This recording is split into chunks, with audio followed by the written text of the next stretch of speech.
Bismillahirrahmanirrahim.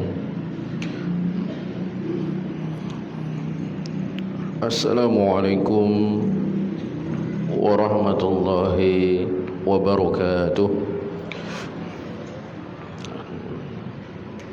Alhamdulillahi rabbil alamin. Wa bihi nasta'inu ala umuri dunya waddin. Salatu wassalamu ala asyrafil anbiya'i wal mursalin Nabiyyina Muhammadin wa ala alihi wa ashabihi ajma'in wa man tabi'ahum bi ihsanin ila yaumiddin, amma ba'd. Ayyuhal ikhwatu billah, para jamaah Masjid Khadijah, azani Allah wa iyyakum, yang semoga senantiasa dirahmati dan diberkahi Allah Subhanahu wa taala. Puji syukur marilah kita panjatkan atas kehadirat Allah Jalla Jalaluh, berkat limpahan nikmat, karunia dan taufiknya. Di kesempatan malam hari ini kita bisa hadir kembali berkumpul di tempat yang mubarak ini untuk mengadakan majelis ilmu dalam rangka kita melanjutkan kembali pembahasan kitab Al-Wajiz fi Fiqhi Sunnati wal Kitabil Aziz yang dikarang oleh Fadilatul Syekh Dr. Abdul Azim bin Badawi Al-Misri hafizahullah ta'ala. Jamaah sekalian, kita akan melanjutkan masih di Kitabul Aimani wan Nudzur. Kita akan melanjutkan pembahasan tentang An-Nudzur, yaitu nazar, masalah nazar. Baik. Ya, pada pertemuan sebelumnya kita sudah jelaskan bahwa nazar ada beberapa keadaan, ada beberapa kondisi keadaannya. Nazar muallaq atau nazar yang bersyarat, seperti contohnya ya, jika anakku sembuh dari penyakitnya, maka aku akan melaksanakan puasa sunnah misalnya. Atau kalau saudaraku diterima kerja di instansi ini, aku akan bersedekah, dan seterusnya dan seterusnya. Ini dimakruhkan oleh para ulama. Bahkan sampai sebagian ada yang mengharamkannya, nazar dengan cara seperti ini, karena ini nazarnya orang yang bakhil, orang yang pelit, yang kikir, seakan-akan dia hanya mau beramal apabila ada timbal balik balasan yang dia dapatkan dari Allah Subhanahu wa taala. Nah, tapi ada juga keadaan di mana nazar itu adalah suatu ibadah, suatu qurbah, suatu ibadah yang seorang hamba mendekatkan diri kepada Allah Subhanahu wa taala, yaitu nazar ketaatan tanpa dia persyaratkan seperti tadi. Ya, dia bernazar saja. Besok saya bernazar ingin puasa sunnah. Ya, atau besok hari Jumat saya bernazar ingin menyumbang di Masjid Khadijah, berinfak, masukkan di kotak amal. Ya, ini boleh. Nah, ini boleh. Dan wajib dia taati nazarnya, dia sempurnakan nazarnya, karena ini termasuk nazar ketaatan. Nah, makanya kita akan lanjutkan malam ini pembahasannya. Jadi kalau nazar ketaatan, ya ini wajib untuk ditunaikan, untuk disempurnakan. Adapun nazar maksiat, ya kalau nazarnya maksiat maka ini tidak boleh dia tunaikan. Nah, kita lanjutkan keadaan yang lain dari jenis-jenis nazar. Kata Syekh Hafizahullah, wa amman nazrul mubah, adapun nazar mubah yang hukumnya mubah, boleh, bukan jenis ketaatan, bukan juga kemaksiatan, tapi hukumnya mubah, boleh-boleh saja. Ya, tidak ada anjuran, tidak ada juga larangan. Nah, itu disebut mubah. Mislu, contoh, an yanzira ayyahujja masyian. Contohnya, seorang yang bernazar untuk menunaikan ibadah haji dengan berjalan kaki. Ya, seorang bernazar berhaji, pergi haji dengan jalan kaki. Ya, nah, ini hukum asalnya mubah. Kalau dia mampu, misalnya tempat tinggalnya tidak jauh dari Mekah, iya kan? Ya, jangan dibayangkan kalau dari sini. Ya. Nah, maksudnya di sini kalau orang tinggal di sekitar Mekah kan bisa saja dia berjalan kaki, tidak harus naik kendaraan. Nah, ini mubah, boleh, ya, tidak dilarang, boleh. Nah, ini nazar mubah. Contoh yang lain, ayyakuma fi syamsi, ayyakuma fi syamsi, ya, atau dia berdiri di bawah terik panas matahari. Dia berdiri di bawah terik panas matahari, berjemur di bawah panas matahari, berdiri, tidak mau duduk, tidak mau berteduh. Nah, ini hukum asal nazarnya adalah mubah, ya kan? Hukum asalnya. Nah, tidak ada anjuran, juga tidak ada larangan. Sama dengan haji jalan kaki tadi, hukum asalnya mubah, tidak ada anjuran, tidak ada larangan. Tapi bagaimana tinjauan fikih tentang orang yang bernazar seperti ini? Kata beliau, fala yanaqid, nazarnya tidak sah, tidak berlaku. Ya, kita lupa tadi menyampaikan bahwa ini lanjutan pembahasan tentang kapan nazar itu dianggap sah dan kapan tidak sah. Nah, dianggap sah kalau nazar ketaatan, tidak dianggap sah kalau nazar mengandung kemaksiatan.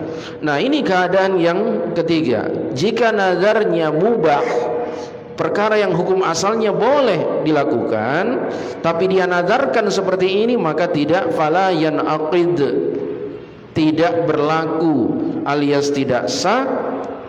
Dan apakah ada akibat atau konsekuensi hukum kalau dia tidak menunaikan isi dari nazarnya?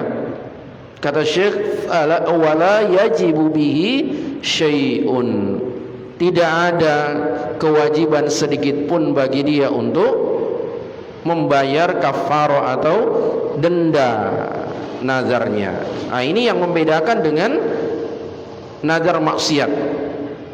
Kalau nazar maksiat pembahasan kita yang lalu tidak boleh ditaati. Seperti seorang yang mengatakan, saya bernazar kalau anak saya lulus ujian, saya mau pergi berjudi. Nah, ini haram, tidak boleh dia taati, tidak boleh dia tunaikan nazarnya, karena nazar maksiat. Tapi ada konsekuensi hukumnya, yaitu dia harus membayar kafarah. Ya, karena sudah melanggar isi nazarnya. Tapi kalau nazar ini mubah, asalnya perkara yang mubah, boleh dilakukan. Tapi untuk nazarnya sendiri tidak sah, tidak berlaku, dan tidak ada akibat atau konsekuensi hukum yang ditanggungnya. Nah, inilah perbedaannya jamaah sekalian dari setiap jenis-jenis nazar, ditinjau dari sah dan tidaknya. Nah, kemudian ahibati fillah, beliau bawakan beberapa dalil-dalilnya. Yang pertama, an Abi Hurairah qala, dari Abu Hurairah radhiyallahu an, beliau berkata, ra'a Rasulullah sallallahu alaihi wasallam syaikhan yamshi baina ibnaihi yatawakkau 'alaiha. Rasulullah sallallahu alaihi wasallam melihat seorang kakek tua berjalan di antara kedua anaknya, berpapah, atau kedua anaknya itu memapah dirinya, ya. Jadi dipapah atau digotong, dia di tengah-tengah di antara kedua anaknya, seorang kakek tua. Faqala, kemudian Rasulullah bertanya, ma sya'nu hadza? Apa gerangan dengan kakek tua ini? Mengapa dia sampai dipapah di antara dua anaknya? Qala ibnahu, kedua anaknya menjawab, ya Rasulullah, kana alaihi nadhrun. Kedua anaknya berkata, wahai Rasulullah, kakek tua ini, ayah kami ini dulu punya nazar, pernah bernazar. Ya, artinya nazarnya itu begini, dia ya berjalan dipapah di antara kedua anaknya. Ya, ini kan perkara mubah. Apalagi dia sudah orang tua, seorang kakek tua. Jadi wajarlah kalau dia berjalan dipapah, dibantu oleh kedua anaknya. Tapi itu dia nazarkan. Dia nazarkan. Nah, ini hukum asalnya kan mubah. Tapi apa jawaban Rasulullah? Faqala sallallahu alaihi wasallam, irkab ayyuha syekh, berkendaralah wahai kakek tua. Ya, jangan paksakan diri Anda. Ya, berkendaralah wahai kakek tua. Fa innallaha ghaniyun 'anka wa an nadrik. Sebab sesungguhnya Allah Maha Kaya, tidak membutuhkan dirimu dan juga tidak butuh kepada nazarmu. Nah, ini jawaban Rasulullah sallallahu alaihi wasallam. Sahih, riwayatnya diriwayatkan oleh Imam Muslim. Nah, jadi mudah-mudahan jelas jamaah sekalian sisi pendalilan dari hadis ini, bahwa seorang kakek tua berjalan di antara dua anaknya, dipapa karena kondisinya memang sudah lemah, hukum asalnya mubah. Bahkan itu mungkin bagian dari bentuk bakti seorang anak kepada orang tuanya. Tapi permasalahannya di sini karena itu adalah dia lakukan karena dia pernah bernazar seperti itu. Ya. Sehingga Rasulullah melarangnya. Melarang, tidak berlaku nazarnya, tidak sah, tidak dianggap nazar yang harus ditepati. Justru ini cenderung apa? Bisa jadi memberatkan diri, menyiksa diri. Makanya Rasulullah menyuruh si kakek tua ini, irkab ayyuha syekh, berkendaralah wahai kakek tua. Ya, jangan memaksakan diri, jangan menyiksa diri. Nah, kemudian beliau bawakan lagi dalil yang lain tentang masalah nazar mubah. Wa an Ibnu Abbas, dan dari Ibnu Abbas radhiyallahu anhuma, anna Rasulullah sallallahu alaihi wasallam marra bi rajulin bi Makkah, bahwa Rasulullah sallallahu alaihi wasallam pernah melewati seorang laki-laki di Mekah, di kota Mekah, wa huwa qa'imun fi syamsi, dan laki-laki itu berdiri di bawah terik panas matahari. Ya, apalagi ini di kota Mekah jamaah sekalian, ya, yang panasnya luar biasa, ya. Nah, berdiri di bawah terik panas matahari. Faqala, kemudian Rasulullah bertanya, ma hadza? Apa yang dilakukan oleh orang ini? Sedang apa dia? Ya. Qalu, orang-orang yang ada di sekitarnya menjawab, nadhara an yasuma. Dia pernah, orang ini, orang yang berdiri bawah terik panas matahari ini bernazar, dia pernah bernazar nadhara an yasuma wala yastadhilla ila al-lail. Dia pernah bernazar berpuasa namun tidak mau berteduh, bernaung. Ya, dia mau terkena langsung panas matahari dalam kondisi berpuasa, ya, di kota Mekah, di bawah terik panas matahari yang menyengat, dan tidak mau berteduh, tidak mau bernaung, ya. Kemudian bukan itu saja, bukan sampai di situ nazarnya, wala yatakallam, dan dia juga bernazar tidak mau berbicara, ya, tidak mau berbicara. Wala yazalu qa'iman, dan terus menerus dia berdiri, tidak mau duduk. Ini kan jamaah sekalian, berpuasa di kota Mekah, di bawah terik panas matahari yang menyengat, tidak berteduh, tidak ngomong-ngomong, dan tidak mau duduk, ya. Sebenarnya hukum asal dari apa yang dilakukan orang ini mubah, ya, mubah, perkara yang mubah, perkara yang boleh, ya. Artinya kalau terlepas dari dia bernazar atau tidak, hukum asalnya adalah mubah. Tapi karena ini adalah hasil nazarnya, sehingga Rasulullah mengatakan qala liyatakallam, suruh dia bicara, ya. Dia nazar tidak mau berbicara. Nah, mungkin dia mau mengikuti ibunda Nabi Isa, ya, Maryam, yang kita sudah sampaikan dalilnya pada pembahasan yang lalu. Inni nadartu lirrahmani sauma falan ukallimal yauma insiya, ya, di mana Maryam pernah bernazar, sungguhnya aku bernazar kepada Allah Ar-Rahman, berpuasa kepada Allah karena Allah, dan aku tidak akan mengajak bicara siapapun. Nah,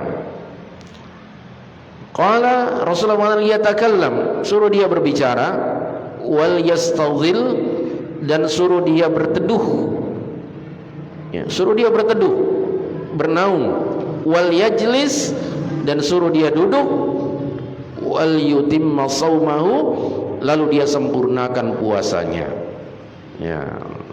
Nah, apa yang dia lakukan ini salah, menyiksa diri, takalluf, membebani diri. Nah, dia dicontohkan oleh Nabi SAW cara berpuasa seperti ini. Ini menyiksa diri. Hadis sahih riwayat Imam Al-Bukhari dan Abu Dawud.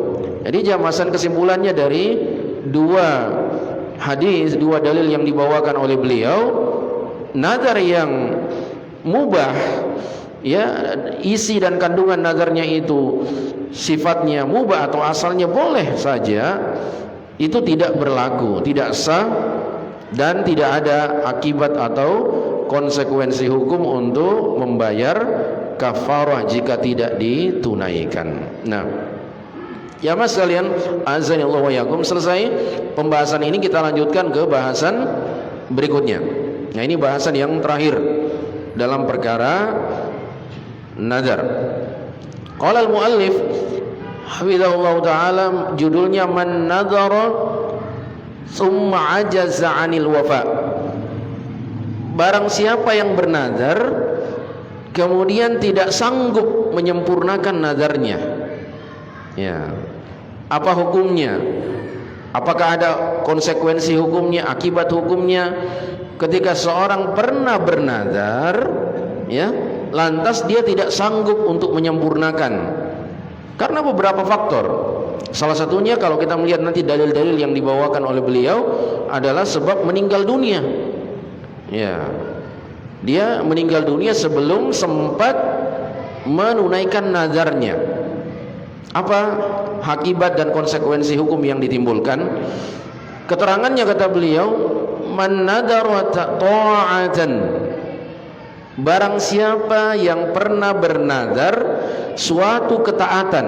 Nah, ini syaratnya, nazar taat. Karena kita sudah tahu tadi nazar maksiat tidak boleh ditunaikan, tapi ada kafarahnya, kafarah sumpah. Nazar mubah tadi barusan juga tidak sah, tidak berlaku, walaupun tidak ada konsekuensi hukum. Jadi syaratnya nazar ketaatan. Man nazara ta'atan, siapa yang pernah bernazar ketaatan. Jadi isi nazarnya, kandungan nazarnya adalah berhubungan dengan ketaatan kepada Allah Subhanahu wa taala. Tsumma ajaza 'anil wafa'i bima nazar, kemudian dia tidak sanggup menyempurnakan nazarnya. Ya, dia tidak mampu menyempurnakan nazarnya. Apa konsekuensinya? Kata beliau, fa'alaihi kafaratu yamin, maka hendaknya dia menunaikan kafarah sumpah. Ada konsekuensi hukumnya bagi orang yang pernah bernazar, kan nazarnya nazar ketaatan, namun tidak sanggup dia sempurnakan, maka ada konsekuensi hukumnya, yaitu kafarah sumpah. Ya, ayo kita ulangi lagi. Siapa yang ingatkan lagi kepada saya apa kafarah sumpah? Nah, betul, Pak Aziz. Kafarah sumpah apa, Pak? Pertama, yang lalu Aidil sudah menjawab. Ya, yang lain lagi. Pertama apa? Lupa Pak Aziz ini. Ya, kayaknya sibuk jual ayam mungkin ini. Ya. Ya, ayo Pak, Abahar. Memberi apa? Sebelumnya Pak, sebelum memberi makan 10 orang miskin, ya betul. Nah, terus memberi pakaian mereka, yaitu 10 orang miskin. Lanjut, membebaskan seorang budak. Jika dia tidak sanggup 3 perkara ini, berpuasa selama 3 hari. Kafarah sumpah. Nah, jadi harus kafarah sumpah ya mas sekalian. Jika tidak sanggup menyempurnakan nazarnya yang berupa nazar ketaatan. Dalilnya an Uqbah bin Amir, dari Uqbah bin Amir radhiyallahu an Rasulullah sallallahu alaihi wasallam qala, dari Rasulullah sallallahu alaihi wasallam beliau bersabda, kafaratun nadri kafaratu al-yamin. Kafaratun nadri kafaratul yamin. Kafarah nazar sama dengan kafarahnya sumpah. Ya, karena esensinya semuanya sama.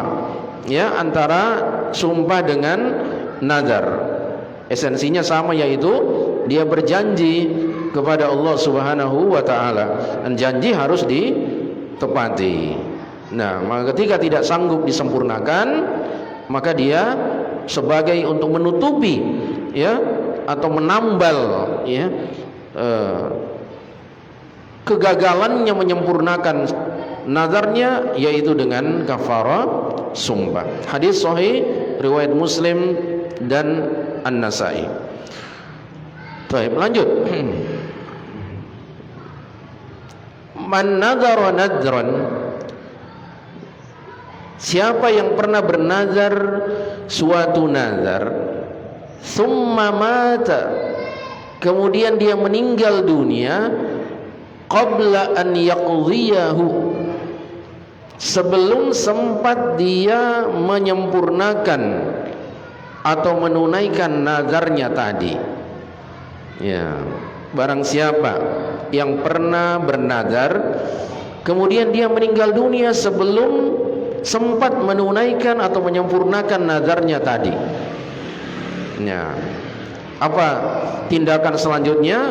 Kata Syekh, qadahu anhu waliyu, maka walinya mengqadha, mengganti, walinya mengganti atau menyempurnakan nazar yang tidak sempat dia tunaikan. Nah, ini hakikatnya utang. Nazar itu kan utang kepada Allah Subhanahu wa taala. Sama seperti utang kita kepada manusia. Ya. Utang puasa juga, ya kan? Man mata wa alaihi syiyam shoma anhu waliyu. Siapa yang punya utang puasa dan tidak sempat dia tunaikan qada puasanya, maka walinya yang mempuasakannya. Hakikatnya adalah utang. Nah, makanya walinya yang menyempurnakan, nazarnya yang tidak sanggup dia sempurnakan karena qadarullah tiba ajalnya sebelum dia menyempurnakan nazarnya. Nah, dalilnya an Ibnu Abbas annahu qala, dari Ibnu Abbas radhiyallahu anhuma bahwasanya beliau berkata, istafta Sa'd bin Ubadah Rasulullah sallallahu alaihi wasallam fi nadrin. Ibnu Abbas berkata, sahabat Sa'ad bin Ubadah radhiyallahu an pernah meminta fatwa kepada Rasulullah sallallahu alaihi wasallam tentang nazar fi nadrin kana ala ummihi tuwfiyat qabla an taqdiyahu. Ya, sahabat Sa'ad bin Ubadah meminta fatwa kepada Rasulullah sallallahu alaihi wasallam tentang nazar yang pernah dilakukan oleh ibunya Sa'ad. Tapi ibunya Sa'ad ini tuwfiyat qabla an taqdiyahu, meninggal dunia sebelum sempat menunaikan nazarnya. Ya, ibunya Sa'ad, sama-sama sahabat ini. Ya. Kemudian Sa'ad meminta fatwa kepada Rasulullah, bagaimana wahai Rasul? Ibu saya pernah bernazar namun qadarullah meninggal sebelum menyempurnakan atau menunaikan nazarnya. Apa solusi yang diberikan oleh Rasulullah? Qala Rasulullah sallallahu alaihi wasallam, faqdihi anha. Kamulah wahai Sa'ad yang menyempurnakan nazar ibumu. Ya, kamulah wahai Sa'ad yang menunaikan atau menyempurnakan nazar ibumu. Nah, ini hadisnya sahih muttafaqun alaih, riwayat Bukhari, Muslim dan yang lainnya. Ya, karena tadi ya masalah hakikatnya utang. Ya, utang, apalagi utang kepada Allah Subhanahu wa taala lebih utama untuk ditunaikan. Makanya walinya dalam hal ini, di antaranya di sini disebutkan anak, saat posisinya sebagai seorang anak, ya, bisa jadi juga suaminya, ya, saudaranya boleh juga, ya, ahli warisnya lah. Walinya di sini adalah ahli warisnya. Dan ini juga adalah bentuk bakti seorang anak kepada ibunya yang telah meninggal dunia. Jika ibunya punya utang puasa, jika ibunya punya utang nazar, ya, bagian dari bakti dia kepada ibunya, kepada orang tuanya adalah dia yang menyempurnakan utang-utang dari ibunya atau orang tuanya yang meninggal dunia. Nah, iya, dan ini jamaah sekalian, karena ini hakikatnya adalah utang, ini juga termasuk perkara yang penting untuk diwasiatkan oleh seseorang. Ya, masalah wasiat. Ya, insyaallah nanti akan kita lewati juga pelajaran di kitab Al-Wajiz ini tentang wasiat. Ada kitabul wasiyah nanti. Oh, kalau seorang punya tanggungan-tanggungan seperti ini, itu jangan lupa dia berwasiat. Apalagi ya terutama sudah ada tanda-tanda, ya seperti dia sakitnya parah dan sebagainya, di samping usianya juga sudah uzur, itu kan tanda-tanda kematian, ya. Maka dianjurkan dia untuk menulis wasiat, ya, atau bisa juga mengucapkannya langsung, ya, atau kalau lebih bagus lagi tulis. Nah, ini salah satu sunnah Nabi SAW. Dan sebagian ulama menganjurkan untuk dilakukan sebelum tidur. Ya, karena siapa tahu ketika seorang tidur, ya juga itu adalah akhir dari kehidupan dia di dunia ini, karena tidur itu adalah kematian kecil. Nah, maka sebagian ulama menganjurkan untuk kitabatul wasiyah, menulis wasiat. Ya, apalagi orang-orang yang punya tanggungan seperti ini, punya utang kepada orang lain, punya ya nazar belum sempat dia tunaikan. Nah, ini kan tanggungan-tanggungan. Hendaknya dia cantumkan dalam wasiatnya. Ada hadis yang diriwayatkan oleh Imam Bukhari dan Muslim dari Ibnu Umar radhiyallahu anhuma tentang wasiat. Nabi SAW bersabda, "Ma haqqum ri'im muslim." Tidak sepantasnya seorang muslim lahu syai'un yusi fi. Dia punya sesuatu untuk dia wasiatkan. Ya, berupa harta, ya. Ya, atau tadi tanggungan-tanggungan. Dia punya sesuatu untuk dia wasiatkan, yabitu lailataini. Kemudian dia tidur sampai melewati 2 malam. Di sebagian ada riwayat salasa layalin, sampai melewati 3 malam. Wa wasiyatu illa wa wasiyatuhu maktubatun inda. Melainkan wasiatnya itu sudah harus tertulis di dekatnya. Ya.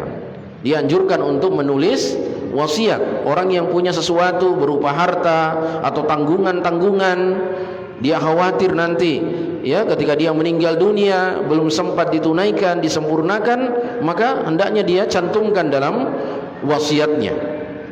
Nah, ini sunnah, di antara sunnah Nabi Sallallahu Alaihi Wasallam untuk kitabatul wasiyah, menulis wasiat. Nah, termasuk masalah nazar ini. Kalau pernah dia bernazar belum sempat dia tunaikan, kemudian sudah ada tanda-tanda kematian, ya sebaiknya dia berwasiat atau menulis wasiatnya. Ya. Insya Allah nanti akan kita lewati pembahasan tentang kitabul wasiyah. Ya. Alhamdulillah dengan pembahasan tadi selesailah semua masalah di dalam kitabul aimani wan nudur, kitab tentang sumpah dan nazar. Dan insyaallah kita akan menyambut nanti kitab yang baru. Ini salah satu kitab yang penting dan ya dan indah pembahasannya, kitabul at'imah. Ya, kitab tentang makanan-makanan. Ya, pasti kita semua suka ya pembahasan ini insyaallah. Kitabul at'imah, kitab tentang makanan-makanan. Itu akan dibahas tentang mana makanan yang halal, yang haram, minuman yang halal, haram. Ya, inilah pembahasannya nanti di lanjutan kitab Al-Wajiz. Tapi insya Allah nanti kita akan lanjutkan di pertemuan selanjutnya. Ya. Masih ada sedikit waktu, saya ingin menjawab beberapa pertanyaan yang masuk. Ya. Terkait dengan muamalah. Ya. Ya, pernah ada pertanyaan yang masuk melalui admin kita tentang warisan ya. Ya, jadi ada seorang yang meninggal dunia, seorang bapak meninggal dunia, dan dia mewarisi HP. Ya. Pertanyaan dari si anaknya ini, apakah si anak ini boleh menjual HP tersebut tanpa sepengetahuan ibunya? Jawaban kami adalah tidak boleh. Tidak boleh, harus dengan sepengetahuan ibunya ketika dia ingin menjual harta warisan. Ya, kenapa? Karena harta itu, HP dalam hal ini, itu juga sudah menjadi hak dari si ibu. Ya, sudah menjadi milik bersama. Ya kan? Ya, karena sudah istrinya, orang yang meninggal ini bagian dari ahli waris. Hartanya otomatis juga berpindah kepada ahli waris, sudah menjadi harta ibunya juga. Jadi kalau mau menjualnya ya harus dengan seizin ibunya. Nah, itu diantara pertanyaan. Kemudian ada juga pertanyaan masih seputar muamalah.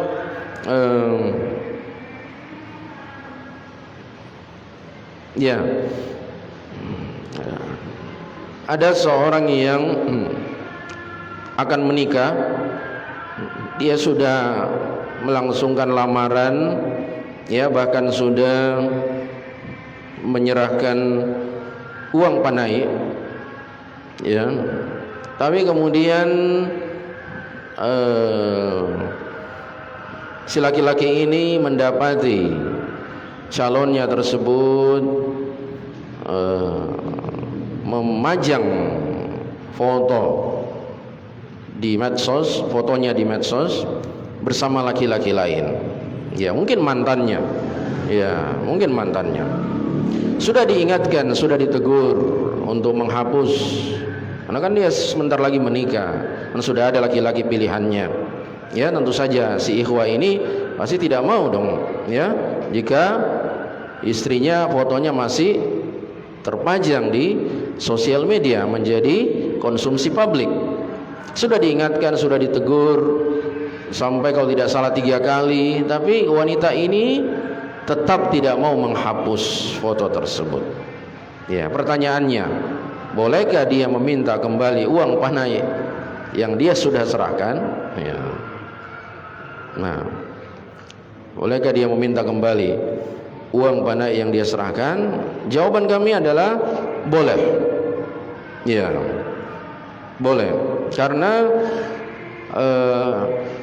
selama belum akad, ya, selama belum akad nikah belum terjadi, ya, semua hal-hal yang berkaitan dengan pernikahan masih bisa di cancel, ya, masih bisa di cancel, ya, kan belum akad, ya. Nah, baru lamaran, ya, ya, jadi boleh. Dan ini fatwa para ulama kita membolehkan semua hal yang berkaitan dengan pernikahan selama akad belum berlangsung itu masih bisa dibatalkan.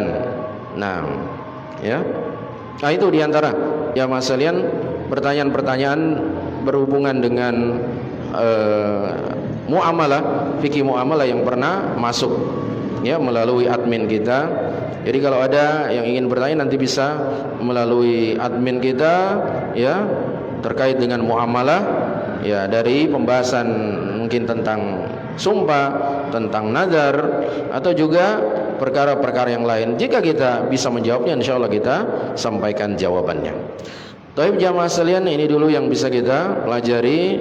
Insya Allah Ta'ala kita sekali lagi, ya, kita sambut nanti suatu kitab yang sangat-sangat indah sekali pembahasannya dan sangat penting juga untuk kita ketahui, karena ini juga sering menjadi polemik di tengah-tengah masyarakat kita tentang jenis-jenis makanan tertentu, ya, tentang jenis-jenis makanan tertentu, apa status hukumnya, apakah halal, apakah haram, dan banyak juga bermunculan di sosial media orang-orang yang memposting.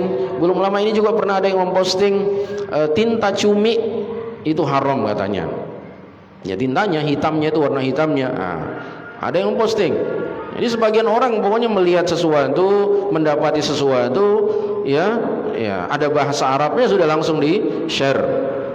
Nah, hal-hal yang seperti ini perlu untuk kita teliti sejauh mana kebenarannya, kita bandingkan dalil-dalilnya. Kalau itu adalah perbedaan madhab ulama, ya kita studi banding, perbandingan madhab, kemudian kita tarjih, kita kuatkan mana yang kuat berdasarkan dalil.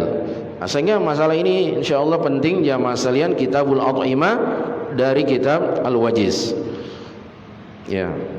Bagus juga, saya sarankan kalau ikhwah terutama yang sudah bisa bahasa Arab bisa memfotokopi ini mulai dari kitab Al-At'imah, ya, supaya bisa mengikutinya dengan baik. Ya, kalau ada panduan buku bagus juga untuk kita ikuti, ya, hitung-hitung juga kita latihan dalam membaca kitab. Nah, Taib ahibati fillah, mungkin sampai di sini dulu yang bisa kita bawakan, lebih dan kurangnya mohon dimaafkan. Kita akhiri dengan doa kafaratul majlis. Subhanakallahumma wa bihamdik, asyhadu an la ilaha illa anta, astaghfiruka wa atubu ilaik. Sallallahu ala nabiyyina Muhammad wa alihi wa sahbihi wa sallam. Wa akhiru da'wana anil hamdulillahi rabbil alamin. Tsumma assalamu alaikum warahmatullahi wabarakatuh.